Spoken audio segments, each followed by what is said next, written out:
यद विद्या दर्पणायते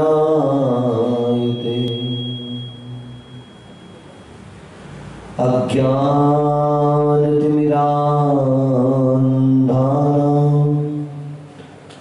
ज्ञानाञ्जनशलाकया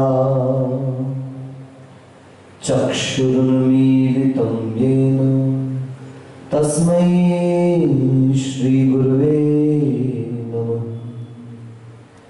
तस्मै श्रीगुरुवे नमः। जिनके उर में कल कल बहती शुद्ध चेतना की धारा, समतामय सम्यक्त्वमणि से जिनने निज को श्रृंगारा, वचनों के मोती बरसाते अमर रहे चिंतन नागर, मेरे उर में आन विराजो गुरुवर अभिनंदन सागर, गुरुवर अभिनंदन सागर, गुरुवर अभिनंदन सागर। पंच परमेश्वरी भगवान की आपका जयकारा इतना उत्साह देने वाला हो कि जिन लोगों के उपवास हैं वे सभी ऐसी ऊर्जा का अनुभव करें कि आने वाले 4-5 दिन उनके निर्विकल्प और निर्विघ्न संपन्न हो। बोले पंच परमेश्वरी भगवान की, मूल नायक श्री 1008 वृषभनाथ भगवान की, देवपुरी एवं श्रवणोदय में विराजमान चैतन्य चमत्कारी चिंतामणि पार्श्वनाथ भगवान की, चारित्र चक्रवर्ती प्रथम आचार्य गुरुवर्षि शांति सागर जी मुनि महाराज की, परम पूज्य समाधि सम्राट अभीक्ष्ण ज्ञानोपयोगी वात्सल्य मूर्ति मम दीक्षा गुरुवर्य षष्ठम पट्टाचार्य समाधिस्थ आचार्य भगवान अभिनंदन सागर जी मुनि महाराज की, परम पूज्य राष्ट्र गौरव धर्मालंकार आचार्य श्री रयण सागर जी महाराज की, वर्तमान सप्तम आचार्य श्री अनेकांत सागर जी महाराज की, समाधिस्थ आचार्य निजानंद सागर जी महाराज की, अहिंसा परमो धर्म की, अहिंसा परमो धर्म की, द्वादशांग जनवाणी माता की, उत्तम संयम धर्म की, विद्यावान जी प्रकट वक्ता युवा सम्राट आचार्य भगवान श्री अनुभव सागर जी गुरुदेव की जय, गुरुदेव का। सुहाग की सेज सजी हुई थी। घंटों से बैठी दुल्हन अपने दूल्हे वर का इंतजार कर रही थी। कई प्रकार के स्वप्न, कई प्रकार की अपेक्षाएं और भविष्य की कई कल्पनाओं को लेकर एक नव यौवना नव विवाहिता प्रथम रात्रि के इंतजार में उस शैया पर विराजमान थी। कुछ घंटों के इंतजार के बाद जब दूल्हे का आगमन हुआ तो जैसी लोगों की स्वाभाविक कल्पना होती है उससे विपरीत वो दूल्हा पास में आकर बड़े आदर और सम्मान के साथ उससे अभिवादन करता है और निवेदन भी करता है। रात्रि एक दूसरे को जानने में, एक दूसरे से बातचीत और एक दूसरे के स्वभाव को जानने में व्यतीत हो जाती है। एक दिन, 2 दिन, 3 दिन, ऐसे कुछ दिन व्यतीत होने के बाद दुल्हन के मन में एक शंका जागृत होती है कि जिस प्रकार से एक विवाहित पुरुष अपनी नव यौवना का स्पर्श करता है, लेकिन आज 5 दिन गुजरने के बाद भी मेरे पति ने मुझे स्पर्श भी नहीं किया। हो सकता है कदाचित वह किसी अन्य स्त्री को पसंद करता हो सकता है कदाचित वो किसी अन्य स्त्री को प्रेम करता हो, और अगर ऐसा है तो मुझे अपने पति से बात कर लेनी चाहिए। और विवाह की 5वीं रात्रि वह स्त्री अपने पुरुष से इस प्रकार का वार्तालाप करती है और कोई भी निर्णय करने से पहले, कोई भी निर्णय पर पहुंचने से पहले, ये उसकी सबसे बड़ी बुद्धिमत्ता थी कि उसने पहले अपने पति से बात करना उचित समझा।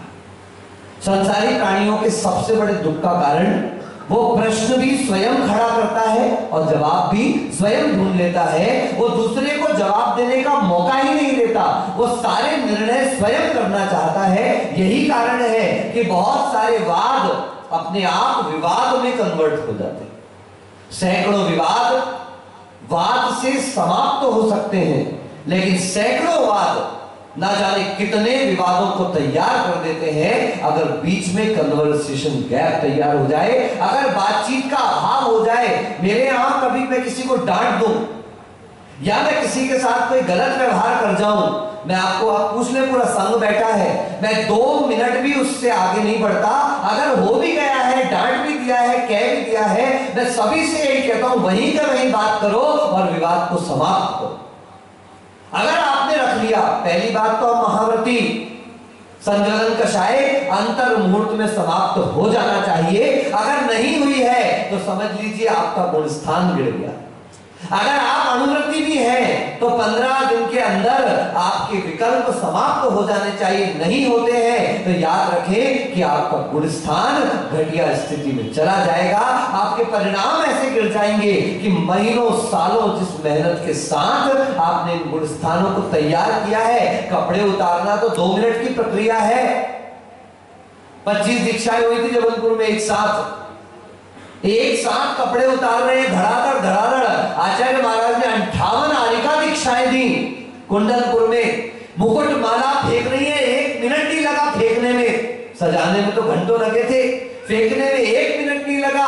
माथा पोंछ लिया, अपना पल्ला उठाया, उसी से सारी बिंदी बिंदी सब पोंछ डाली।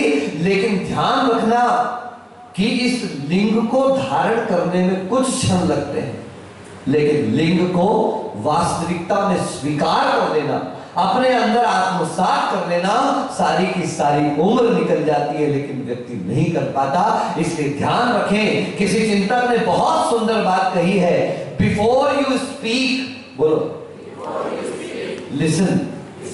कुछ कहना हो तो उसके पहले सुनो।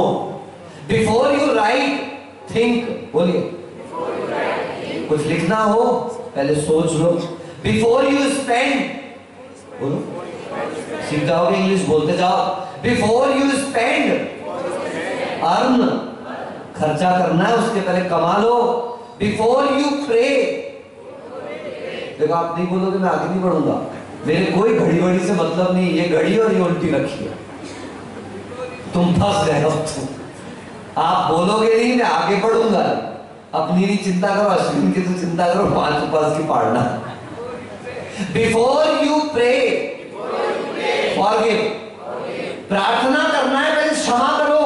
अगर मन में किसी के प्रति वैर है, संकल्प विकल्प है, कषाय है, तो आपकी प्रार्थना का कोई मूल्य, वो सिर्फ शाब्दिक प्रार्थना होने वाली है, वो आर्थिक प्रार्थना नहीं होने वाली, वो भावनात्मक प्रक्रिया नहीं संपन्न होगी। बिफोर यू हर्ट फील, आप किसी को दुख दें उसके पहले उस दुख को महसूस करने की कोशिश करो कि अगर मुझे कष्ट होता है, मुझे तकलीफ होती है, तो दूसरे व्यक्ति को भी उसी प्रकार की तकलीफ अवश्य होती होगी। इसीलिए before you hurt feel, before you hate, बोलो ओ माता जी बैठ जाओ, नहीं तो भग जाओ, एक काम कर लो जल्दी से, यहाँ कोई कैटवॉक नहीं चल रही, जल्दी get out. Before you hate, बोलो लव, घृणा करने से पहले प्रेम तो कर लो। जब प्रेम ही नहीं सीख पाए, जिस व्यक्ति के मन में सहज प्रेम होगा, यहाँ प्यार मोहब्बत की बात नहीं हो रही है, यहाँ प्रेम की बात हो रही है। वो प्रेम जो प्राणी मात्र के प्रति करुणा का भाव है, दया का भाव है, अपनत्व का भाव है और समानता का भाव है। बिफोर यू हेट लव, घृणा करने से पहले किसी को प्रेम करके देखो। एंड बिफोर यू क्विट, बोलो ट्राई, बोलो बंद करने से पहले कोशिश तो करो। कल पेपर पढ़ रहा था, सामने रखा, मिल गया, अभिषेक के समय आ जाता है, वहां पर रखा रहता है। एक घटना पढ़ने को मिली आसपुर में 24 साल या 23 साल का सीए लड़का, सिंधी समाज का था और 2 बार आत्महत्या का पुरुषार्थ कर लिया, जबकि नौकरी सेट है, विद्वान है, सीए पास कर लेना, 1.5% रिजल्ट आता है साहब फाइनल्स का 1 साल में, और उसने सीए क्लियर कर लिया। सीए फाइनल्स करके वो सीए की पदवी प्राप्त कर चुका है, परिवार का अकेला लड़का है, यानी संपत्ति पर भी किसी से बंटवारा नहीं करना, दिखने में सुंदर है, आप देख लीजिएगा फोटो कल के पेपर में आया था, और उसके बाद भी उसने आत्महत्या जैसा कदम उठा लिया। आप सोचिए ऐसा क्या खो जाता है, ऐसा क्या चला जाता है जो ऐसा दुर्लभ मानव शरीर हमको प्राप्त हुआ, ऐसा कुल, ऐसी परंपरा, सर्वांग संपूर्ण स्वस्थ शरीर प्यार हुआ, लेकिन उसके बावजूद भी कैसी मानसिकताएं हो जाती होंगी कि व्यक्ति अपना जीवन समाप्त करने को तैयार हो जाता है। बंधु, बहुत दुर्लभता से जीवन मिला है, बहुत सौभाग्य से जीवन मिला है, जीवन में सब कुछ हार जाए। किसी शायर की बड़ी अच्छी पंक्तियां हैं, सफर में मुश्किलें आए तो हिम्मत और बढ़ती है, कोई जब राह रोके तो जुर्रत और बढ़ती है, अगर बिकने पे आ जाओ तो घट जाते हैं दाम अक्सर, न बिकने का इरादा हो तो कीमत और बढ़ती है। आप देखो, मैं आपसे कह दूं कल मैं तुम्हारे हार करने आ रहा हूं, प्रेरणा हार बनाएगी, अच्छा भोजन बनाएगी, लेकिन एक बात लिख के देता हूं कि सम्मान में अवश्य हृदय में कमी आ जाएगी, और वही वो खड़ी है प्रदान करने, हे स्वामी नमोस्तु, पता नहीं किसके आ जाएंगे, हे स्वामी नमोस्तु, भाव अलग है, शब्द अलग है, परिणाम अलग है, क्योंकि पता है ये बिकने वाले, ये फिसलने वाले नहीं है। अगर पता चल गया ये तो नियमित है, ये तो निश्चित है, इनको तो आना ही है, अपने आप सम्मान में हृदय में कमी आ जाती है। अति परिचितेषु अवज्ञा नवे भवे प्रीति रीति जनवादा, ये संसार का स्वभाव है, जहां अति परिचय हो जाता है वहां अनादर अवज्ञा प्रारंभ हो जाती है, और जहां पर नया नया होता है वहां आकर्षण भी विशेष हुआ। नवविवाहिता बैठी हुई थी, हम होते तो न जाने क्या क्या विचार आ जाते, कोई अफेयर होगा पहले से, कोई लफड़ा होगा इनका पहले से, ये मुझे पसंद नहीं करते होंगे। आपको याद होगा अंजना का जीवन, वो अंजना अपने कमरे में बैठी है, पहली बात तो अंजना के पति होने वाले पति पवनंजय जो हनुमान के पिता थे, उनके मन में अंजना को देखने का ऐसा भाव जागृत हुआ, जबकि 4 दिन बाद विवाह है। ऐसा क्या संयम, ऐसी क्या जल्दबाजी, नहीं मुझे तो बस अंजना को देखना है, मगर सीधे रास्ते से जाऊंगा तो हंसी उड़ जाएगी। पवनंजय छुप छुपा कर पहुंचा, और देखो छुपने का नतीजा कि घर खिड़की के बाहर खड़ा है, और अंजना की सखियां उससे क्या कह रही हैं, अरे पवनंजय से भी अच्छा तो वो राजकुमार है, तुमने कहां पवनंजय को पसंद कर लिया, उससे भी श्रेष्ठ, उससे भी विद्वान, उससे भी शूरवीर, उससे भी श्रेष्ठ वो राजकुमार है। अंजना तो खोई है किसके ख्यालों में, पवनंजय के ख्यालों में। एक भी शब्द नहीं कहा, दासी कहती जा रही, और पवनंजय ने अपना दिमाग अलग चला लिया, इसने एक बार भी दासी की बात का प्रतिकार नहीं किया। जरूर ये मुझे पसंद नहीं करती, ये अवश्य उसको पसंद करती होगी।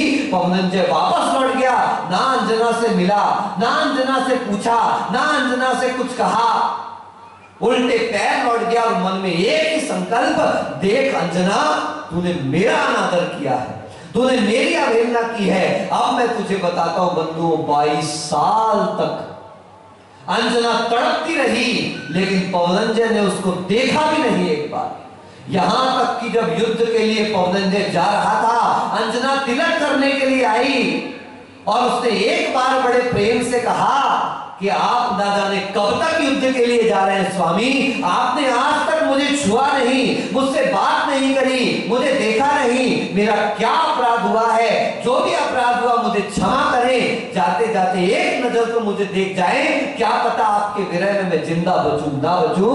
उल्टा पवनंजय क्या कहता है, कल मरती है तो आज मर जा, जबकि बेचारी अंजना ने कुछ नहीं कहा, उसने अंजना ने कुछ भी नहीं कहा, कोई विचार नहीं, वो तो पवनंजय के ख्यालों में खोई है और सखियां बात कर रही हैं। पवनंजय ने अपना दिमाग लगा लिया और उसके साथ इतना बड़ा अन्याय और अत्याचार।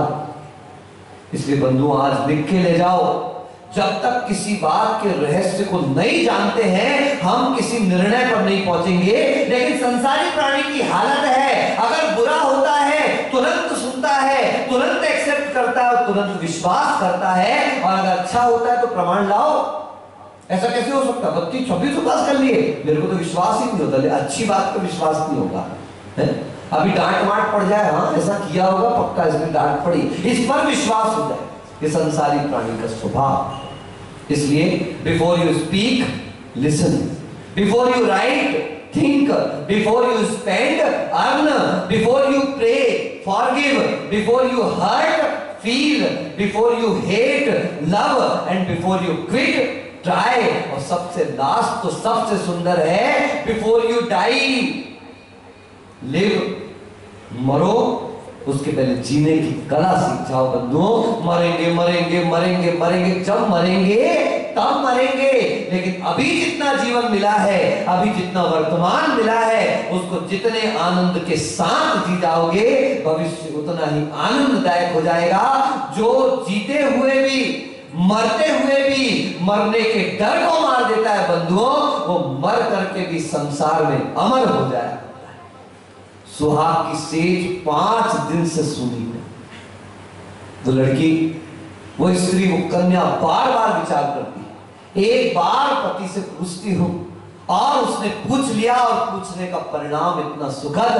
पति कहता है मुझे क्षमा करना, तू मेरी अर्धांगिनी है, मेरी पत्नी है, लेकिन मेरा एक संकल्प है कि मैं विवाह के पहले दिगंबर मुनिराज के दर्शन करने गया था और उन्होंने ब्रह्मचर्य के बारे में वर्णन किया, उन्होंने संयम के बारे में वर्णन किया। मेरे मन में भाव हुआ, मैं मुनि तो नहीं बन सकता, मैं साधु तो नहीं बन सकता, मैं अखंड ब्रह्मचर्य का पालन नहीं कर सकता। विवाह निश्चित हो चुका था, इसलिए मैंने ऐसा संकल्प कर लिया कि जब तक शुक्ल पक्ष रहेगा, क्या रहेगा बोलो, तब तक मैं ब्रह्मचर्य का पालन करूंगा। कन्या मुस्कुराने लगी, प्रसन्न हो गई, घूंघट नीचे था ऊपर कर लिया और अपने पति के उस व्रत की अनुमोदना कर। बात यही समाप्त नहीं बंधुओं, ये कथा जैन आगम की कथाओं की सर्वोत्कृष्ट कथा, इतनी प्रिय कथा है हमें कि अगर हम 100 बार भी सुनाएं तो हमारे मन का आनंद कभी कम नहीं होगा।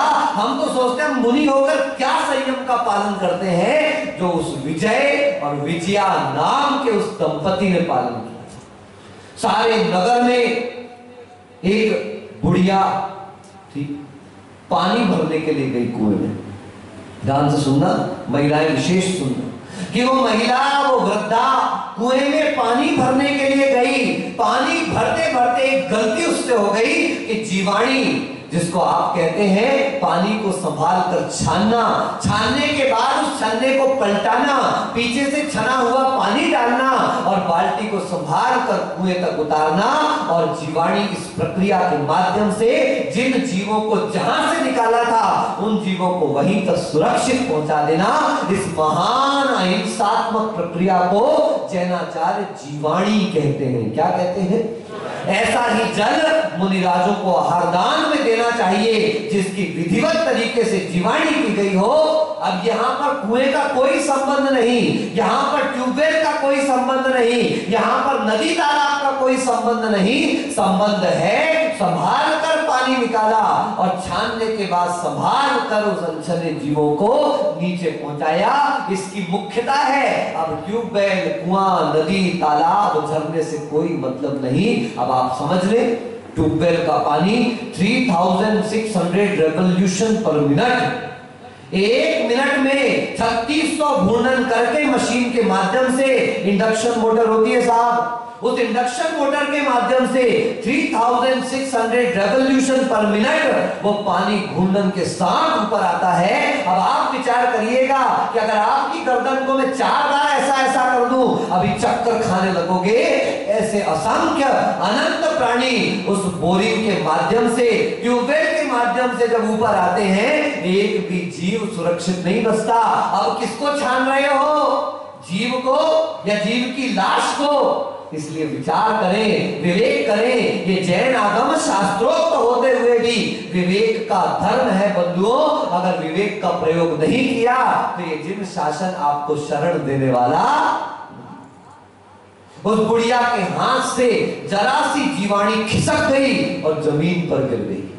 इतना संकल्प विकल्प भागी भागी मुनिराज के पास पहुंची कि भगवान प्रायश्चित दो, मुझसे इतना बड़ा अपराध हुआ है। यहां तो कोई देख तो नहीं रहा, सटका देते कुएं के अंदर, देखता हूं ऊपर से ही जीवाणी फेंक दी है। बोले ट्यूबवेल के पानी की भी जीवाणी करी, कैसे करी? जब जीवा ही नहीं है तो जीवाणी किसकी करी? मर तो गए सारे, अब किसकी जीवाणी हो रही है? ऐसा करते हुए आप ध्यान रखना, आप किसी धर्म का पालन नहीं कर रहे हैं बंधुओं। एक नवीन अधर्म को और तैयार कर रहे हैं अपने आने वाले पीढ़ी के हाथ में। एक अविवेकी साम्राज्य छोड़ करके जा रहे हैं, एक विवेकहीनता का धर्म छोड़ करके जा रहे हैं। अपने विवेक को जागृत करें, कैसे छानना, कैसे निकालना, कैसे डालना। अब कहां भैया कहते हैं संतों की वाणी, बोलो, अब कुएं का पानी जितने दुर्लभ थे उतना मूल्य था, अब जितने इजी हो गए उतना ही मूल्य उसका क्या हो गया, कम होता जा रहा है। जब टीवी खोलो तब महाराज के प्रवचन। अभी देखो कैसे सुन रहे हो, संयम के साथ जमीन पर बैठकर, धरती पर बैठकर विनय के साथ प्रवचन सुन रहे हैं। घर पे तो राहुल भाई एक पैर सोफे पर, एक टांग दीवान पर, मुंह में डला हुआ कोई सामान, हाथ में मोबाइल, चालू टीवी, और क्या पता मुंह से बकबक कितनी चल रही है, कोई भरोसा नहीं। और सुन रहे हैं क्या, जितने बजे टीवी खोलो उतने बजे प्रवचन। अब तो अश्विन भाई हमारे जो प्रवचन है वो आपके अंगूठे पे आ चुके हैं। जब तुम चाहो, चाबी तुम्हारे पास है, जब तुम चाहो हमारा प्रवचन बंद कर सकते हो, जब चाहो, क्योंकि फेसबुक पर है, व्हाट्सएप पर है, मोबाइल पर है, टीवी पर है, रिमोट आपके हाथ में, जब मन पड़े रिमोट बंद कर दो, प्रवचन बंद। सोचिए, जिसे संयम से सुना जाता था, विवेक से सुना जाता था, स्वाध्याय के रूप में सुना जाता था, आज उसकी प्रकृति भी बिगड़ चुकी है। और पानी के तो हाल ही कैसा, पहले जाती थी पनघटों पर पानी भरने के लिए, तालाब कम होते थे, लड़ाइयां कम होती थी, आधी भड़ास तो वही निकल जाती थी। अब जाने का मौका ही नहीं मिल रहा है, मिलने का मौका ही नहीं मिल रहा है। इसलिए आप जब बोर्डिंग अलग बात में बनवाएं, अच्छा बढ़िया सभागार बनवाएं, तो उसमें भी एक कुएं की जो स्थान है उसके आसपास को खाली रखना, ताकि महिलाएं पानी भरने के लिए आए तो अपनी थोड़ी बहुत भड़ास यहाँ पर निकाल सके। अगर यहाँ निकल गई, घर में बड़ा सौहार्द रहेगा। उन्होंने कहा ये पानी की जीवाणी जो गिरी है, बहुत बड़ा संयम तेरे माध्यम से हुआ है, इसका तो महान प्रायश्चित है। भगवान बताइए, मेरे दोष का प्रायश्चित बताओ। तब वो गुरुराज कहते हैं, मुनिराज कहते हैं, जिस दिन ऐसे दंपत्ति का भोजन तेरे यहां हो जाएगा, जो दंपत्ति विवाह के बाद से आज तक अखंड ब्रह्मचर्य का पालन करते होंगे, ऐसे दंपत्ति का जिस दिन भोजन हो गया, तेरे दोष का प्रायश्चित। सोचो शास्त्र की बात, अगर जीवाणी गिर गई तो इतना बड़ा प्रायश्चित करना पड़ रहा है, हमारे अंदर तो कोई फीलिंग ही नहीं। क्या लिखा, बिफोर यू हर्ट फील। अगर किसी को दुखी करते हो तो पहले महसूस करो कि मुझे कितनी तकलीफ होती है। बुढ़िया ने कहा, महाराज कैसे पता चलेगा? कुछ नहीं, काले रंग का चंदोबा बांध दे ऊपर। देखो चंदोबे का महत्व, हम भले ही बनवाते नहीं है, कहते नहीं, मगर आपको मुनिराज के हार हो तो हार के स्थान पर चंदोबा अवश्य बांधना। उस बुढ़िया ने गई और घर में काला चंदोबा बांध दिया। महाराज ने कहा था, जिस दिन ऐसे दंपत्ति का हार होगा, वो काला चंदेवा अपने आप सफेद हो जाएगा, उसी दिन तेरे पापों का प्रायश्चित। कहां से लाऊं? सारे नगर को बुलाया जाता है, हर दिन वो एक एक का जोड़े का भोजन कराती है, लेकिन सब काले का काला ही। अब आया नंबर अंतिम, कौन बचे? विजय। और सारे लोग ताने मारते थे, बांझ है ये औरत, इसको बच्चे पैदा नहीं होते, ये ऐसी औरत है, किसी को क्या पता कि कोयला नहीं, ये तो हीरा निकलने वाला है, ये धरती के अंदर दबा है, लेकिन इसके अंदर ऐसा सामर्थ्य है, याद रखना ये सामर्थ हम पहचान नहीं पा रहे। कई बार आपसे कहा every king was once a crying baby. आज राजा है पर कल रोता हुआ बच्चा हुआ करता था। Every building was once a map. आज बड़ी बड़ी बिल्डिंगें दिख रही हैं, वो किसी दिन जमीन का टुकड़ा हुआ करती थी। It is not important what you are today, important is what you can become tomorrow. महाराज के उपवास देखो, अभी वो रिया पत्र आया, बड़ा मार्मिक पत्र लिखा उस बच्ची ने, श्रेणी की जो पत्नी है। संत रामपुर में आज 26वां निर्जल उपवास। बार बार ऐसे तपस्वियों की अनुमोदना बंधुओं, एक बूंद पानी की जिसने अपने कंठ में नहीं डाली है, अपने मुख में नहीं डाली है, आज 26वां दिन हो गया, अपन वहां नहीं जा सकते।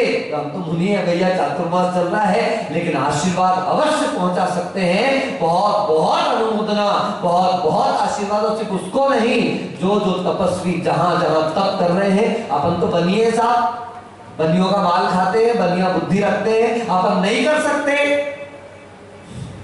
अनुमोदना क्या कर दो, बस छठवां हिस्सा अपने हाथ में आ गया साहब। क्यों बहन, ठीक है ना। इनका भी देखो आज कितना 11वां 10वां कितना उपवास, 10वां उपवास। धन्य है। विशाल बोले हमने तो आज तक एक भी उपवास नहीं किया, और आज सीधे किए तो छठवां उपवास चल रहा है। ये भाई साहब हमारे जग्गू भैया 4था साल है उपवास करने का। अश्विन भैया की बहुत भावना है कि 10 करने दो, लेकिन वो गुरु के आगे कहते ना किम कर्तव्य मूढ़, हमारी आज्ञा नहीं है कि वे 10 के आगे उपवास करें। हमारे पंकज भाई साहब दिव्येश के पिताजी अच्छे अच्छे मतलब धर्मात्मा लोग, गरिमा बताते, एक भी उपवास नहीं किया, और अब ये करने को तो छठवां उपवास हो गया। यही याद रखो, जो कुछ नहीं करते वो कमाल करते हैं। क्या करते हैं बोलो, सच है, मैंने कहीं सुना था ये पंक्ति, जो कुछ नहीं करते वो क्या करते हैं, कमाल करते। हमारा वैभव कह रहा था मेरे को भी करने देती होती तो अच्छा था।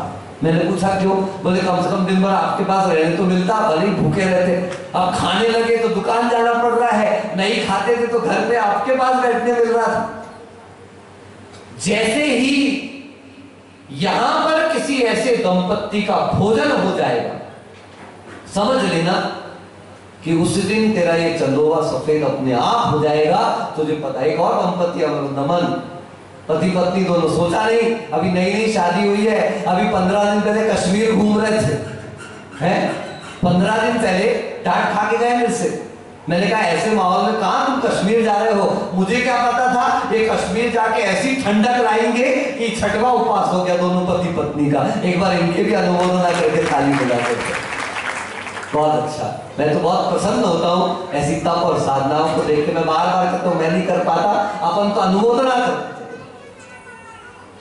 उसने कहा अंतिम व्यक्ति बचाए विजय और विजया। सब हंसी उड़ा रहे, ये बांझ औरत क्या करेगी, इसके आने से क्या होने वाला है। लेकिन उस बुढ़िया ने कहा डूबते को तिनके का सहारा, क्या पता यही मेरा सहारा बन जाए। और वो दोनों पति पत्नी ने जैसे ही भोजन किया, बंधु आश्चर्यजनक रूप से वो सारा का सारा चंदोवा सफेद हो गया। और देवताओं ने आकर के पंचाश्चर्य किए, जो रिद्धिधारी मुनिराजों के आहार पर संपन्न होता है। ऐसे देवों के पंचाश्चर्य संपन्न हुए, और सारा का सारा नगर भागता दौड़ता आया। अरे तो आश्चर्यजनक है, ये विजय और विजया इन्होंने ऐसा क्या कर लिया। तब सारी दुनिया को पता चला, अभी तक तो आपको आधी बात पता थी कि विजय के शुक्ल पक्ष का व्रत था। तब आपने सुना होगा जब मैं आपको बता रहा था कि विजया मुस्कुराने लगी, घूंघट हटाया और बार बार अनुमोदना करी, और अपने पति से अंतिम बात कहती है, धन्य हूं जो मुझे ऐसा पति मिला, धन्य हूं जैसी जिन धर्म की शरण मिली, धन्य हूं जैसा उत्तम संयम धर्म हमें प्राप्त हुआ। मैं हारिका बनना चाहती थी, लेकिन सामर्थ्य में कमी महसूस करती थी, इसलिए मैंने ऐसा व्रत धारण किया कि मैं जीवन भर कृष्ण पक्ष में ब्रह्मचर्य व्रत को धारण करूंगी। क्या गजब के पति पत्नी, पति का शुक्ल पक्ष का व्रत और पत्नी का, अभी सागवाड़ा का कोई होता है ऐसा पति पत्नी, तो तुरंत महाराज के पास आते और कहते महाराज मेरी पत्नी का कृष्ण पक्ष का है और मेरा शुक्ल पक्ष का है, आप थोड़ा सा चेंज कर दो, हम दोनों का कृष्ण पक्ष। लेकिन धन्य है ऐसी कथा धन्य है ऐसे दंपति और धन्य है ऐसा संयम धर्म कि दोनों ने जानते हुए भी सारे जीवन का ब्रह्मचर्य व्रत धारण कर लिया और उनके परिणाम से उस वृद्धा का प्रायश्चित हुआ। वो काला का काला चंदोवा शुक्ल वर्ण का हो गया। देवों ने पंचाश्चर्य किए, जो गालियां दे रहे थे सांच को आंच नहीं, वे ही आकर आज उन विजय और विजय की आराधना कर रहे हैं, उनको प्रणाम कर रहे हैं। और दोनों पति पत्नी घर नहीं लौटे बंधुओं, उसी चौके से वहां से निकले और जाकर के मुनिराज के चरणों में मुनि और आर्य का दीक्षा को धारण कर लिया। जितनी बार अनुमोदना करें, जितनी बार प्रशंसा करें, ऐसे दंपति धन्य है बंधुओं। हम ज्यादा कुछ तो नहीं कर सकते, ज्यादा कुछ नहीं कह सकते, लेकिन अपने जीवन में एक छोटा छोटा संयम, एक छोटा छोटा नियम अवश्य लेकर के जाना। मैं कई बार आपसे कह चुका हूं कि छोटे छोटे नियम एक दिन बहुत बड़े हो जाते हैं और घुटनों के बल चलते चलते बच्चे खड़े हो जाते हैं। वो उत्तम संयम जो आत्मा का स्वभाव है, वहां तक पहुंचने के लिए आज पुरुष इतना संकल्प कर लेना, बंधुओं रावण को याद कर लेना। पूरी दुनिया आग लगा रही है रावण को, जगा रहे रावण को, लेकिन आज भी जैन आगम रावण की महिमा का गान करता है। ऐसा विद्वान, ऐसा ज्ञानी व रावण इतना विद्वान था, आप भले ही गालियां दीजिए, लेकिन जैन आगम उसको याद करता है। उसने सीता का अपहरण तो किया, लेकिन सीता का बलात्कार नहीं किया, क्योंकि उसका नियम था स्वदार संतोष व्रत। बोलो क्या नियम था?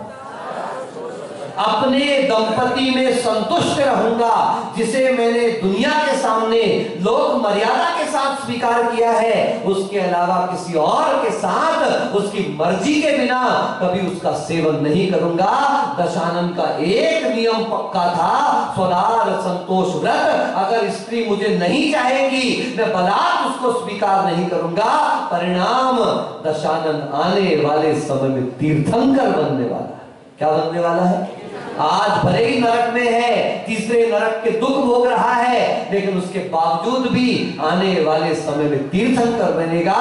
एक नियम का प्रभाव मेरी स्त्री या जिसे मैंने स्वीकार किया है, जिस स्त्री ने मुझे स्वीकार किया है, उसके अलावा किसी अन्य स्त्री को बलात् में हरण स्वीकार नहीं करूंगा। इस एक नियम ने दशानन को उठा लिया और ऐसा उठा दिया कि समो शरण में बैठेगा, 4 अंगुल ऊपर जाकर बैठेगा, तीर्थंकर बनेगा। ऐसा संयम जगत पूज्य है। ऐसे संयम को धारण करने के लिए हम सक्षम ना भी हो तो छोटे छोटे नियम, छोटे छोटे व्रत और छोटे छोटे संयम का पालन करें। मैं तो युवाओं से अपील करता हूं, खूब पिज्जा खाओ, खूब चाउमीन खाओ, खूब चाट पकौड़ियां खाओ, खूब पानी पूरी खाओ, लेकिन किसी ठेले पे खड़े होकर हम साधुओं की नाक मत कटाओ। आप घर में जैन नहीं, सबसे पहले आप बाहर जैन हैं, क्योंकि आपके नाम के पीछे जब जैन लगा है और अगर हम कोई ऐसा कार्य करते हैं तो आपका नुकसान नहीं होता, ये जैनत्व की मर्यादा का ह्रास होता है। मैं तो सबको कहता हूं, होटल में खाते हो खाओ, तुम्हारी प्रॉब्लम, लेकिन कभी किसी फोटो खींच करके, उसका सेल्फी क्लिक करके कभी भी उसको social media, social site, Instagram, Facebook पर मत डालना। कम से कम खा रहे हो, पाप कर रहे हो तो उसको अपने तक रखो, उसे दुनिया के सामने प्रदर्शित मत करो कि मैं जैन हूं। एक महिला, ये आपके मोबाइल में चलता है ना आजकल, खाना खजाना चलने लगा, ये सब रेसिपीज बताते हैं, तो उसमें एक महिला आती, मारवाड़ी महिला, बंधुओं महिला कहते हुए हमेशा कहती है मैं जैन हूं, इसलिए हम अपने बनाए हुए भोज्य पदार्थों में आलू प्याज नहीं डालते। ये नियम आपका है। आप जितने पक्के रहेंगे, सफर में मुश्किलें आए तो हिम्मत और बढ़ती है, कोई जब राह रोके तो जुर्रत और बढ़ती है। अगर बिकने पे आ जाओ तो घट जाते हैं दाम अक्सर, और न बिकने का इरादा हो तो कीमत और बढ़ती है। ऐसा इंद्रिय संयम और प्राणी संयम, इंद्रिय संयम यानी अपनी इंद्रियों पर कंट्रोल, और प्राणी संयम यानी कि दूसरे प्राणियों की हिंसा आदि से बचना। जिस व्यक्ति की इंद्रियों पर कंट्रोल है, उस उससे प्राणी संयम भी सहज बन जाता है। अनंत अनंत काल से हम जो इंद्रियों की गुलामी कर रहे हैं, उस गुलामी से मुक्त होने का नाम ये उत्तम संयम धर्म है, जहां तक हम सभी पहुंच पाए। इन्हीं भावनाओं के साथ बोले गुरुवर आचार्य अभिनंदन सागर गुरुदेव महाराज की, बोले आचार्य अनुभव सागर जी गुरुदेव की जय। गुरुदेव का मान